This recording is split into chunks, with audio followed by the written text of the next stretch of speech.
বাংলাদেশে নিযুক্ত ভারতের হাই কমিশনার প্রণয় বর্মা আজ বাংলাদেশের স্বরাষ্ট্রমন্ত্রী সালাউদ্দিন আহমেদের সঙ্গে সৌজন্য সাক্ষাৎ করেন। বৈঠকে দুই দেশের মধ্যে নিরাপত্তা সহযোগিতা সহ পারস্পরিক স্বার্থ সংশ্লিষ্ট বিভিন্ন দ্বিপাক্ষিক বিষয় নিয়ে আলোচনা হয়।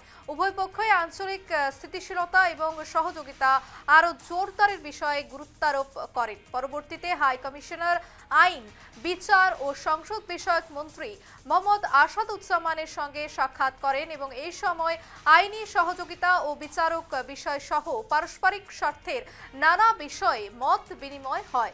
সাক্ষাৎকালে হাই কমিশনার পারস্পরিক স্বার্থ, পারস্পরিক কল্যাণ এবং পারস্পরিক সংবেদনশীলতার ভিত্তিতে জনগণ কেন্দ্রিক সহযোগিতা আরও জোরদার করতে বাংলাদেশের নতুন সরকারের সঙ্গে একসঙ্গে কাজ করার ব্যাপারে ভারতের আগ্রহের কথা ব্যক্ত করেন।